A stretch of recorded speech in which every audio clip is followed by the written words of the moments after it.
안녕하십니까, 알림이 황희두입니다. 영상 시작에 앞서 구독, 좋아요, 알림 설정 미리 부탁드립니다. 방금 전 MBC 단독으로 검찰의 충격적 실체를 보도했습니다. 압수한 하드의 명단이 있었다는데 본 적이 없다고 거짓말한 검찰에 대해서 제대로 뼈를 때린 건데요. 간단하게 요약을 하면 특혜 분양 리스트가 이영복 회장 측의 컴퓨터 하드에 담겨 있었고, 이제야 그 존재가 드러난 것으로 알려졌지만 이미 검찰이 5년 전에 LCT 비자금 수사 과정에서 이미 확보했다는 내부 주장이 나왔다는 거죠. 대대적인 압수수색을 벌였을 때 특혜 분양 문건이 담겨 있었다는 게 MBC와 만난 관계자의 설명이라는 겁니다. 당시 이 회장은 대법원에서 최종 유죄 선고를 받았는데, 정작 이 회장으로부터 특혜 분양을 받은 사람은 처벌할 수 없다는 게 검찰의 결론이었고, 당사자들이 특혜인 줄 몰랐기 때문에 처벌 근거가 없다는 아주 황당한 얘기가 나왔었죠. 그래서 부산참여연대는 특혜 분양 당사자 43명을 다시 검찰에 고발했고, 수사는 무려 3년이 걸렸고, 이번에도 이영복 아들과 LCT 분양업체 대표만 추가 기소되고 나머지 41명은 특혜를 확인할 수 없다며 무혐의 처리를 해버렸습니다. 이런 가운데 100여 명의 정관계 재계 유력 인사의 명단이 또 나온 건데, 여전히 의구심이 풀리지 않고 있는 상황이죠. 심지어 이영복 아들과 분양업체 대표는 각각 벌금 1,000만 원밖에 선고를 안 받았고, LCT 한 채 값이 최근 10억가량 올랐다는 걸 봤을 때 이게 지금 얼마나 검찰에서 말 같지도 않은 짓들을 벌인 건지 쉽게 알 수 있는 대목인 거죠. 방금 전에 올라온 기사이지만 많은 시민들이 비판의 목소리를 내고 있습니다. 선택적 수사의 결과물이고, 검찰은 새누리 쪽이면 있어도 없고 죄가 보여도 덮고 무혐의를 준다. 그러다 임자를 만나서 개혁의 대상으로 추락한 거다. 당시 부산지검장이 석동현이고, 석동현은 윤석열과 서울대 동기고, 부산지검에 윤대진이 있고, 이런 걸 보더라도 이 윤석열 패거리들도 제대로 파헤쳐 봐야 된다는 게 지금 대다수 시민들의 반응인 겁니다. 이러니까 당연히 검찰개혁 얘기가 나올 수밖에 없는 것이고요. 이런 진실을 더 널리 알려야겠죠. 추가적인 내용들은 내일 영상을 통해 조금 더 자세히 전해드리도록 하겠습니다. 오늘 오전에 김태년 원내대표가 국회의원 300명 부동산 전수조사를 제안했습니다. 현재 LH 사건 관련해서 정말 많은 시민들이 분노하고 있지 않습니까? 그래서 지금 당대표 직무 대행을 맡은 김태년 의원이 국회의원 전원에 대한 국회 차원의 부동산 전수조사를 제안한 겁니다. 아랫물을 청소하려면 윗물부터 정화해야 한다. 성역 없는 조사와 예의 없는 처벌만이 공직자 투기를 방지할 수 있다라며 굉장히 상식적이고 맞는 주장을 했죠. 네티즌들 또한 어디 한번 붙어보자, 적극 찬성한다, 국회의원들부터 본을 보이자, 이런 입장을 밝히고 있죠. 이에 대해서 김종인 비대위원장은 의원 부동산 전수조사 한번 해보자, 한마디로 오케이를 한 건데요. 정작 조사 대상이 되는 국민의힘 원내 분위기는 달랐다고 합니다. 주호영 원내대표는 이런저런 핑계를 대면서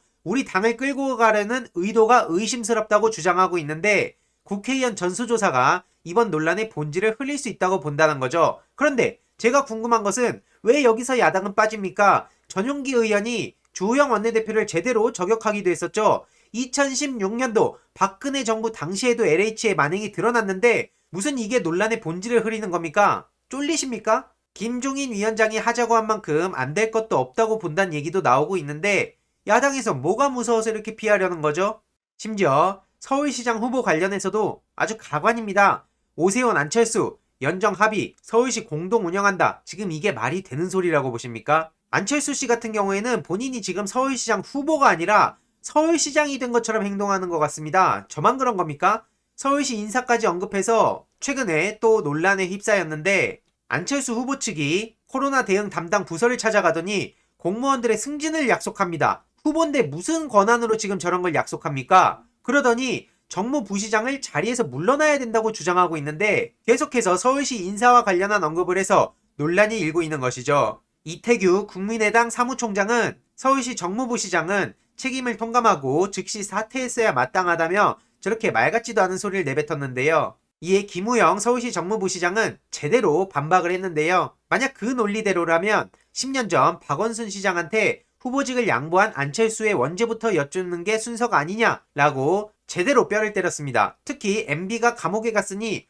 옥바라지라도 하지 뭐하러 여기저기 돌아다니는지는 묻지 않겠다라고 제대로 지적했는데요. 저런 식으로 말 같지도 않은 소리 하면서 본인이 이미 시장이 된 것처럼 행세하는 안철수 씨나 또 거길 좋다고 따라다니는 사람들이나 많은 시민들이 비판을 할 수밖에 없는 겁니다. 정책으로 승부를 보세요. 자꾸 말 같지도 않은 걸로 언플하지 마시고요. 오세훈 씨 같은 경우에도 지금 바람이 분다면서 지지율 상승세에 취해 있다는 소식이 전해졌죠. 그러면서 김종인 씨는 이번 선거에 후보를 내야만 내년 선거에서 집권 가능성을 가질 수 있다고 강조하는데 국민의당 왜 김종인 씨는 지적 안 합니까? 국민의힘이 지금 무슨 염치로 다음 대선에서 본인들이 후보를 낸다는 소리하고 집권 가능성 얘기를 하고 있는 건지 납득 못해야 정상 아닙니까? 탄핵의 강을 건넌다더니 그냥 이름만 바꾸고 몇몇 꼬리 자르기 하고 그냥 모른 척하고 있어요. 우리 시민들이 우습습니까?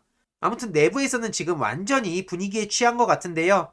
네티즌들은 놀고 자빠지고 있네. 무슨 바람이냐? 태풍 한 방에 가고 싶은 거냐? 생쇼들 해라. 이런 반응들을 보이고 있고요. 일단은 단일화 절대 안 된다고 하는 김종인의 주장을 보더라도 안철수 씨와 오세훈 씨가 과연 어떻게 뭉칠 수 있을까요? 그리고 다른 걸 다 떠나서 오세훈 씨 저렇게 무상급식 반대하면서 서울시장직을 무책임하게 던지고 간 사람이 무슨 염치로 다시 서울시장에 도전한다는 건지 도무지 상식선에서 납득을 못합니다. 그리고 부의가 뭔지도 모르고 그저 문재인 정부를 비난하는데 급급한 사람이 사과도 제대로 안 했어요. 이명박근혜 정부 시절 기억 안 납니까?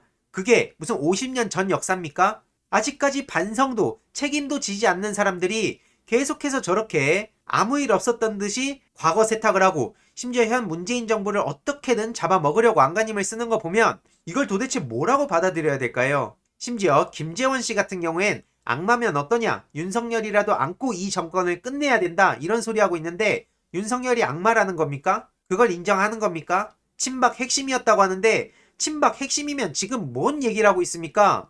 염치가 있다면 최소한의 양심이 있다면 입 다물고 조용히 여생을 보내도 모자랄 판에 뭐가 잘났다고 지금 윤석열을 언급하면서 정치적인 행보를 보이는 겁니까? 이길 수만 있다면 윤석열이 괴물이면 어떻고 악마면 어떻냐고요? 괴물이고 악마니까 지금 시민들이 비판하는 겁니다. 저렇게 본인들의 이익을 위해서만 세상을 바라보고 자기네 기득권 카르텔만 생각하면서 소수자 약자들 무시하고 국가 권력을 사유하려고 하다가 제대로 심판을 받았으면 구석탱이에 가서 그냥 조용히 사세요. 뭐가 잘났다고 지금 나와갖고 저런 소리를 하고 있는 겁니까? 비판을 안 하고 싶어도 안 할 수가 없습니다. 저런 사람들이 지금 자칭 보수라 그러면서 보수 대 진보, 무슨 좌파 대 우파 이런 식으로 대결 구도로 가져가는 것 자체를 저는 용납을 못하고요. 저도 평화, 타협 다 중요하다고 생각합니다. 하지만 저런 염치 없는 인간들은 정치권에서 안 보이는 상황에서 평화와 대화와 타협을 해야겠죠. 저런 사람들하고 도대체 무슨 타협을 합니까? 당연히 네티즌들의 반응은 싸늘하기만 한데요.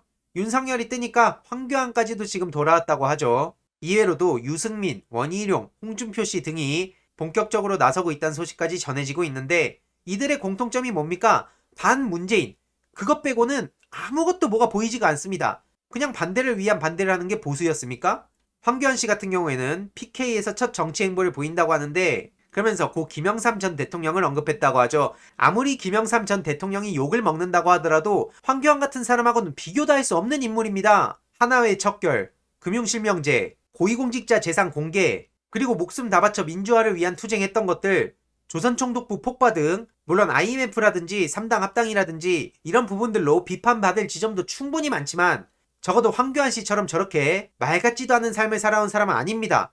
그런 사람이 자칭 보수 타령하면서 입에 김영삼 전 대통령 운운하는 것 자체가 저는 엄청난 모욕이라 생각하고요. 이거는 보수 지지자들이 앞장서서 황교안 씨를 비판해야 되는 겁니다. 민주화 운동할 때 황교안 씨 어디서 뭘 하고 있었죠? 아무튼 저렇게 염치 없이 11개월 만에 정계 복귀 선언했다고 하는데 총선도 망친 인간이 나는 죄인이라고 했으면 김재원 씨나 마찬가지로 책임이나 지지 지금 나와갖고 뭐 하는 건지도 모르겠고요. 뭐 어찌됐든 자기들끼리 싸울 문제니까 환영한다는 반응들도 많습니다. 다만 저는 저렇게 염치 없는 사람들이 너무나 많아지고 있기에 그거에 대해서 비판적인 목소리를 내는 것이고요. 심지어 윤석열한테 손학규 씨까지 지금 엉기고 있죠. 손학규 씨의 등장을 보더라도 무슨 설명이 더 필요합니까?